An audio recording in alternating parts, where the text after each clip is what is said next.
कई सालों पहले बहुत दूर महल में एक शहजादा रहता था।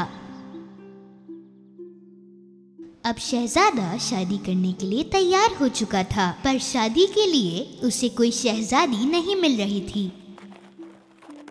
अपनी शहजादी को ढूंढने के लिए उसने पूरी दुनिया का सफर किया। पड़ोसी सल्तनत की भी शहजादियों ने शहजादे से मिलने का फैसला किया, लेकिन शहजादे को अपने लिए उनमें से एक शहजादी को मुंतखब करना मुश्किल हो रहा था। शहजादे के वालिद ये चाहते थे कि उनके बेटे को असली राजकुमारी मिल जाए। इतने सालों सफर करने के बाद शहजादे ने सही शहजादी को ढूंढने की उम्मीद खो दी। दुखी दिल शहजादे ने फिर भी अपने जीने की आरज़ू को जारी रखा। बादशाह और मलका जो भी शहजादी के साथ हुआ उसके लिए बहुत उदास थे।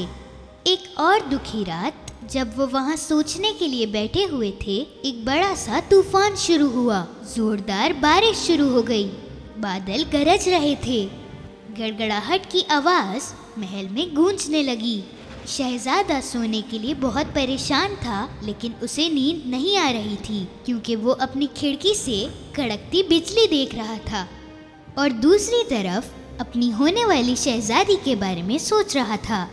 महल में सभी आवाज़ों के शोर में एक नौकर ने महसूस किया कि कोई दरवाज़ा खटखटा रहा है। उसने दरवाज़ा खोला तो देखा बारिश में भीगी हुई लड़की कपकपाते हुए खड़ी थी।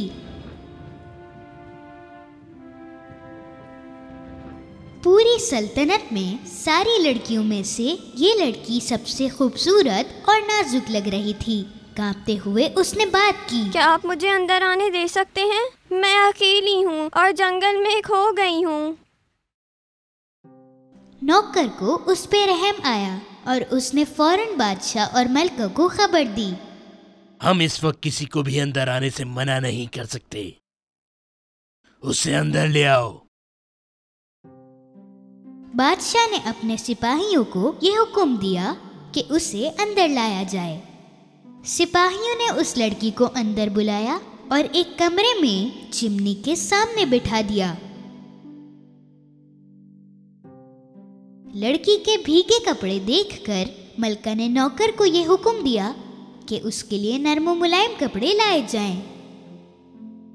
मलका ने लड़की से अकेले में पूछा, क्या मैं पूछ सकती हूँ कि रात के इस वक्त तुम यहाँ क्या तलाश कर रही थी? मैं एक दूर दराज मुल्क की शहजादी हूँ। हमारे महल पे हमला हुआ। मेरे माँ बाप ने मुझे 2 सिपाहियों के साथ बचने के लिए किसी महफूज जगह पे भेज दिया, लेकिन तूफान की वजह से हम अलग हो गए और मैं यहाँ आ गई। मुझे पनाह देने के लिए बहुत बहुत शुक्रिया।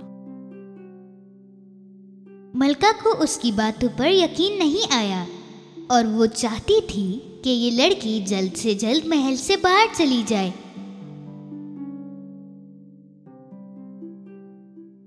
शहजादा ये देखने के लिए बहुत बेताब था कि ये लड़की आखिर है कौन। वो उस लड़की से मिलना चाहता था।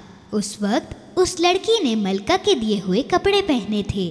उसके बाल पूरी तरह सूख गए थे और अब उसे जरा अच्छा लग रहा था और वो अब और ज्यादा खूबसूरत लग रही थी।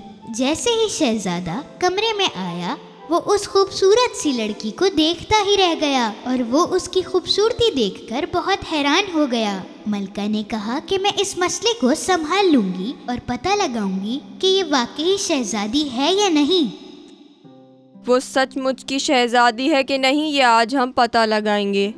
शहजादे और शहजादी ने देर रात तक बातें की। शहजादे को बेताबी थी और वो उसे जानने की कोशिश कर रहा था। मलका ने मेहमानों का कमरा उस लड़की के लिए तैयार किया और उसके बिस्तर के नीचे एक मटर रखा और उसे 7 गद्दों से ढक दिया। वो लड़की उस रात उस अजीब बिस्तर पर सोई जो उसके लिए तैयार किया गया था। दूसरी सुबह मलका ने उस लड़की के उठने का इंतजार किया। जब वो जागी तो उससे पूछा, कल रात अच्छी नींद आई? मैं बहुत खुश नसीब हूँ कि आपने मुझे पनाह दी, लेकिन मुझे अच्छी नींद नहीं आई। अच्छा, सच में? क्या मैं पूछ सकती हूँ कि क्यों? मेरे जिस्म में दर्द है, मेरी कमर दर्द कर रही है। ऐसा लग रहा था कि मैं पूरी रात किसी सख्त चीज पर सोई थी। मलका को इसी जवाब का इंतजार था। उसे पता था कि सिर्फ शहजादी ही गद्दों के 7 तह के नीचे छुपे चीज के अंदर अच्छा महसूस नहीं कर सकती थी। वो शहजादी के पास गई और जो कुछ हुआ उसे बताया।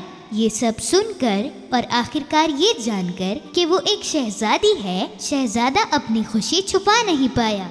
शहजादे ने बादशाह से कहा कि वो उस शहजादी से शादी करना चाहता है और बादशाह ने उसकी बात मान ली। बादशाह ने कहा, जब तक हमारे महल में ये जंग खत्म ना हो तब तक वो महल में रह सकती है। इतना ही नहीं, उन्होंने उनके मुल्क को बचाने के लिए अपने कुछ सिपाही वहाँ भेज दिए।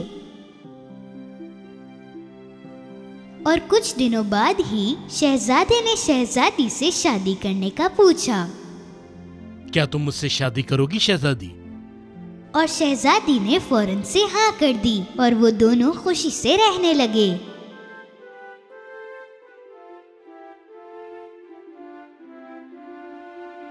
उस रात शहजादी ने उस मटर को एक कांच की डिबिया में रखा और हुक्म दिया कि इसे महल के सबसे अच्छे कोने में रखा जाए। कई सालों तक जिनको प्यार पर यकीन था वो इस मटर को सिर्फ देखने के लिए आते थे।